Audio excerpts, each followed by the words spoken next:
I'm going to record this and then put it up on my YouTube so that the other kids, if they miss this for like football practice or something, can still get the review. Okay. All right. So what do y'all think? What do y'all think about this chapter, Quinn's chapter?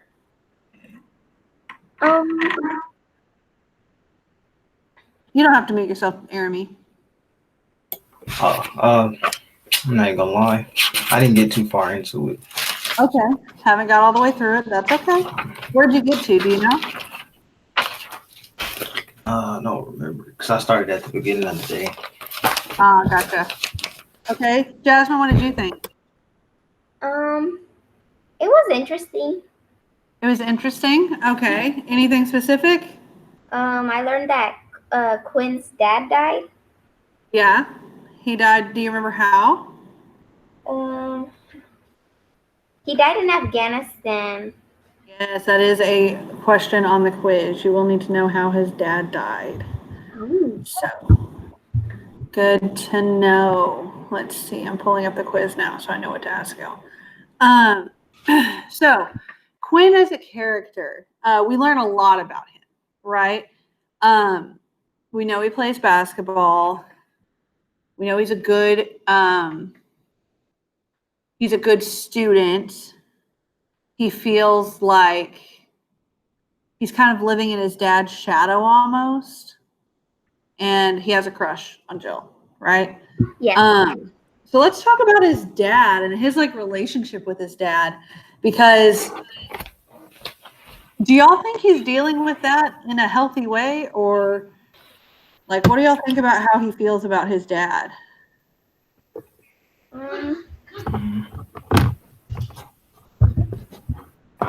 Wait, Rashad? No, Quinn. So when he talks about his dad, he almost seems like what? That he misses him? He misses him for sure. Yeah. But does he have any like? He's not very enthusiastic about him. He's not very enthusiastic. He seems kind of angry. Like he's got a lot of feelings. It makes him feel a certain type of way about his dad.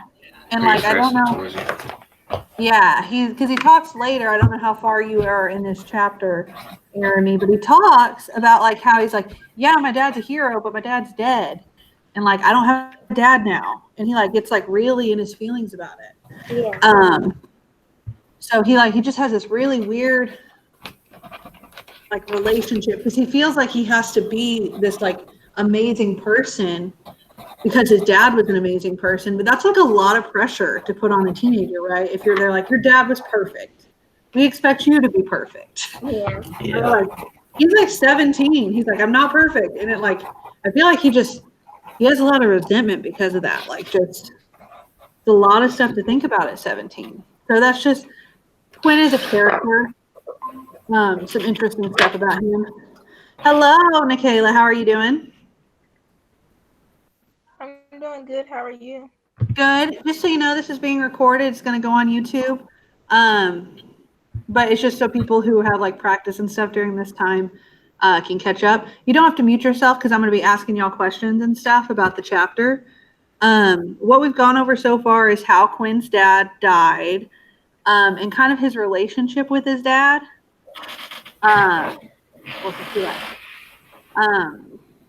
So yeah, we're talking about his relationship. It just seems kind of I don't know. He seems to have a lot of feelings about it. So that's just something to keep in mind because it's probably going to come up later. And by probably it will. I'm telling y'all it will. Let's talk about Willie. Who is Willie? Willie? Yes. Willie. I don't even know if I got there. Oh, wait, never mind. No, it was one of the first pages. If you learned about his dad, you learned about Willie. Oh, that's his brother, right? Quinn's brother? That's his brother, yes. His little brother. What do we think about his little brother? He's very bad. One more time? He's bad? He's bad? Well, I don't know if he's bad. I think he's a little brother. Like, that's when I have my kids who are face-to-face, we were talking about Willie. And they're like, he is like the most typical little brother. that I like have ever seen in a book. Because he just wants to annoy his brother, and he's using his mom against him, and they're just bickering. And Quinn, he seems to be kind of the typical older brother, and he loves him, but he's a little resentful because he feels like he has to be like almost a dad to him because his dad's not there. Yeah, because his dad's not there. Yeah, so he feels kind of some types of way. He has a lot of feelings.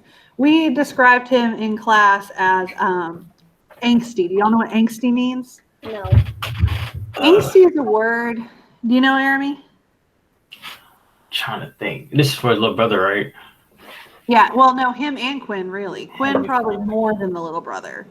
Angsty. Angsty. So angsty is something a lot of people use it as a word to describe teenagers. It's kind of like when you're just in a mood and you're angry at a lot of things. Oh, yeah. Yeah. But you can't like put into emotions why you're angry. You just are. You gotta keep it bottled up. My volume? I said you gotta keep it bottled up, basically. Yeah, you got to keep it bottled up, and he just has all this anger, but he doesn't really know what to do with it. So we kind of described Quinn as angsty. We said that was like a word that described his personality. So just angsty is him.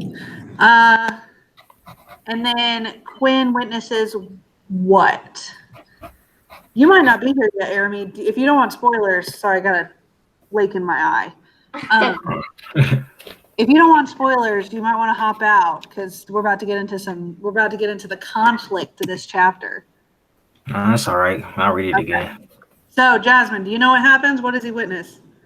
Not really. What? Y'all haven't read that far? Okay. I finished reading the chapters, but I don't remember him witnessing anything like. It was at the end of the chapter. So he comes upon a scene. He sees something, and then he takes off running. What does he see?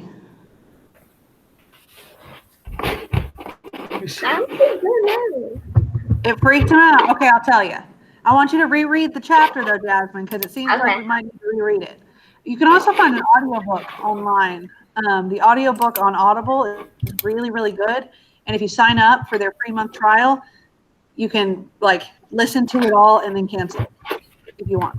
There's one on YouTube. So. There's one on YouTube? Okay, good. I don't know about the one on YouTube, but the one on Audible, he's a voice actor.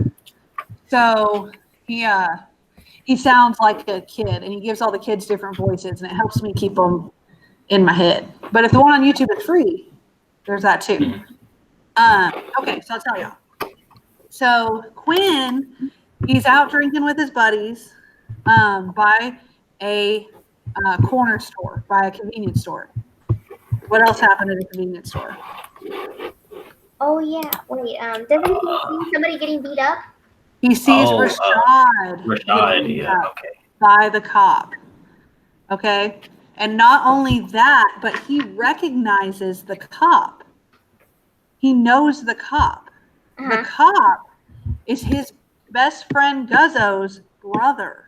And his name's Paul, right? Paul, yes. Okay. So he is watching this happen. He sees Paul start hitting Rashad, and he gets freaked out, and he takes off running to the other side of the railroad tracks. And he is just freaking out, and he's trying to talk to Guzzo about it. He's like, Guzzo, like, your brother almost killed that kid. And Guzzo's like, you know, he was just doing his job, all that stuff. So now Quinn is super conflicted, right? Because Guzzo is his best friend, like best friend. And not only that, but when Quinn's dad died, Paul, the cop, kind of stepped in almost as an older brother / dad for him. So he's very close to Paul. Yeah. Oh, that's kind of... And he sees that. And he sees that. So he's like, what do I do? Because he knows it's wrong. Because he's like, he tells Guzzo, he's like, what did the kid do? And Guzzo's like, I don't know. And he's like, well, whatever he did, your brother just sent him to the hospital. So it must have been bad. But we know it was just over a bag of chips. Mm-hmm. So, whew, that's some conflict. What do y'all think y'all would do? That's like, I don't know why he ran all the way to the house, though. Yeah, why he ran off. Well, I think and we're going to talk about this more kind of next week. There's that instinct of self-preservation, right? There's the instinct of, I've got to take care of me, right? And he's seeing this kid getting beat up by a cop, and more cops are on the way. He may think that I need to get out of here or I'm going to get beat up, right? So I think his self-preservation instinct, his survival instinct took over. But that's something else we're going to talk about in our discussion board on Thursday is, does that make him a bad person, right? Because, you know, you have a duty to protect others. You have a duty to, you know, be a witness sometimes. But if that puts you in danger, do you have that duty? So that's just something on Thursday we're going to talk about. Let's see what else. So we're on the next part now. So we finished Quinn's little section. Now we're on Rashad's section. He's in the hospital, right? Did you get this far, Jeremy? No, ma'am. Okay. So Jasmine, you read this part, right? Yes. Okay. So he's in the hospital. His dad is super upset about something. And it seems like a trivial thing. Do you remember what his dad was upset about? About him being in the hospital, right? Well, I mean, he's upset about that, but like there's something about Rashad's appearance that his dad is really upset about.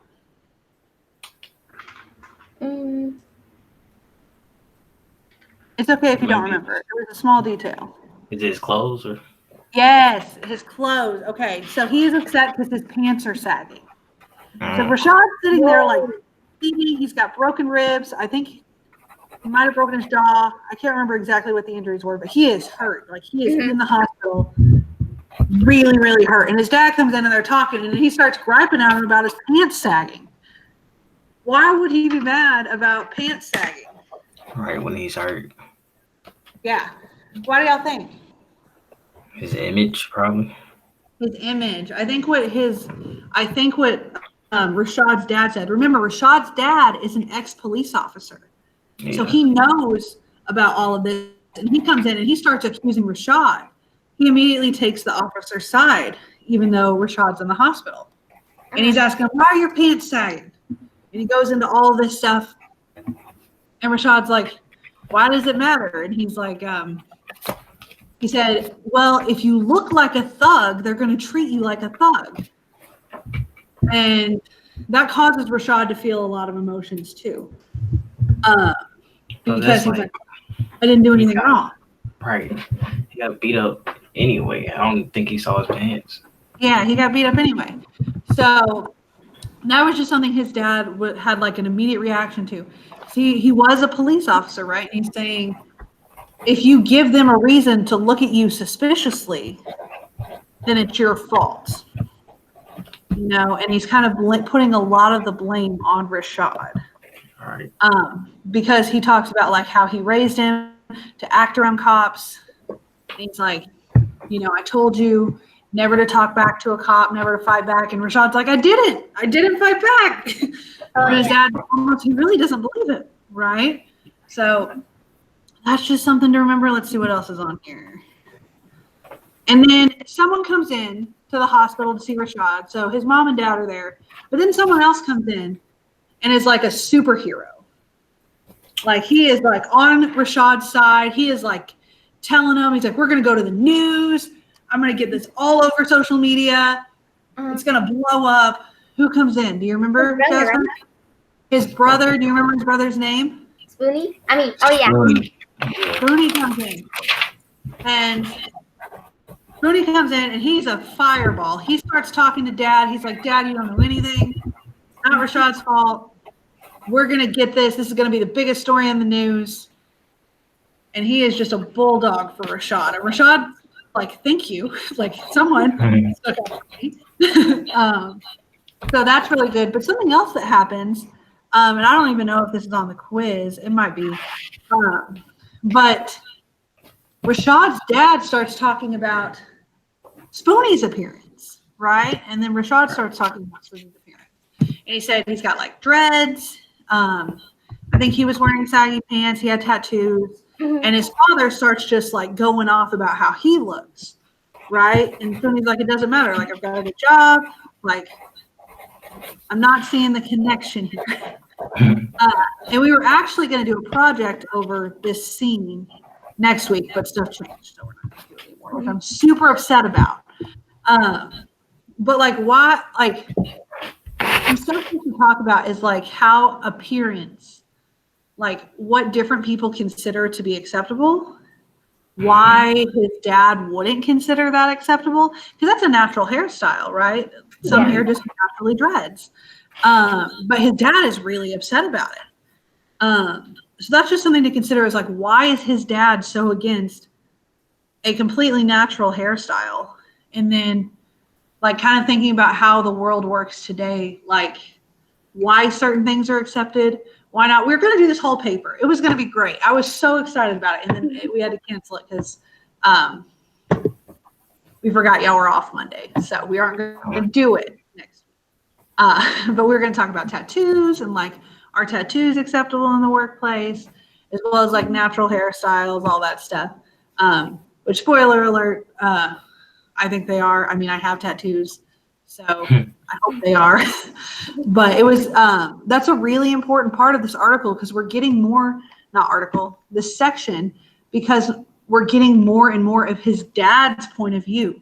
Rashad's dad has a very old school view, you know, and he's like the kind that's like, don't cause a fuss, don't draw attention. He just wants to lay low. He wants to kind of fit the cop persona, the ex-military persona, buzz cut, you know, all of that stuff, because he doesn't want to stick out.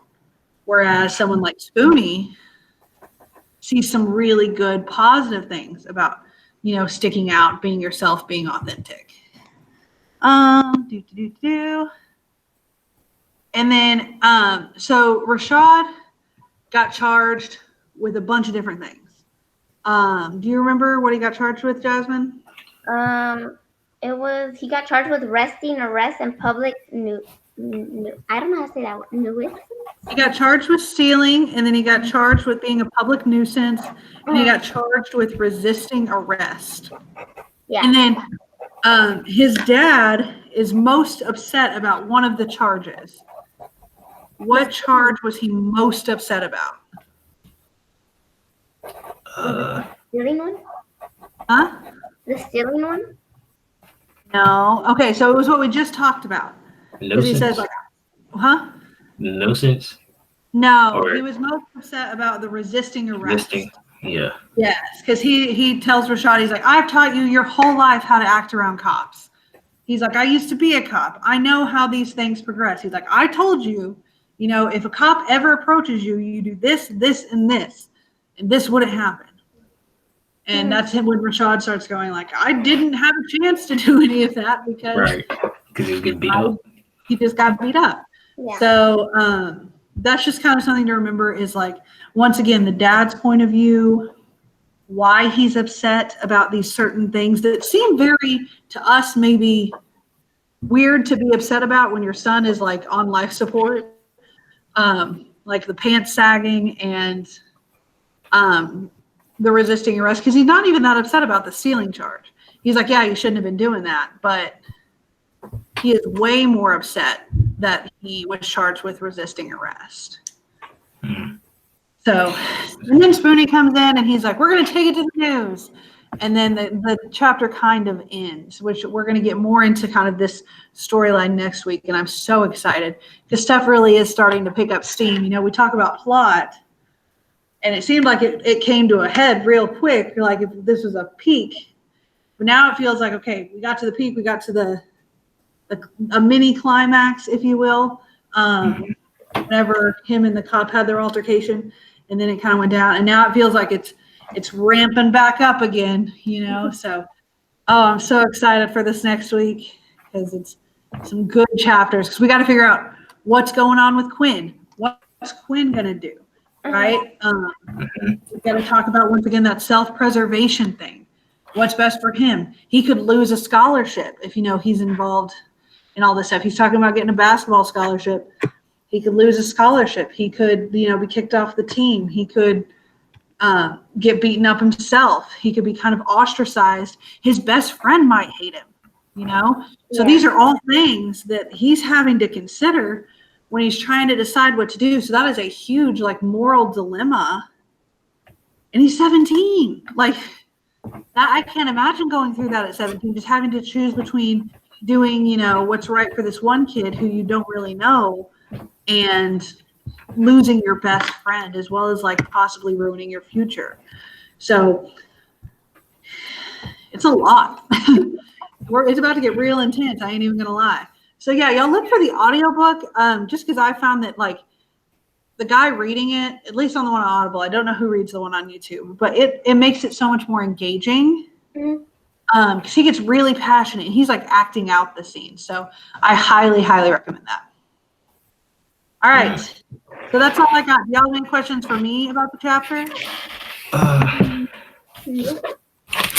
No, I just got to read back over it. Yeah, finish it for sure. Because it's a really just besides even the quiz and all the assignments we're doing with it, it's a good book. It brought to think about what would I do. So hard. All right, guys. Well, that's about all I got. That's most of the stuff that's going to be on the quiz. This video is going to be on YouTube. So if you need to rewatch this video just to hear kind of some of the main points again, you could do that here in a little bit. But other than that, that's all I got. So bye. Bye. Bye.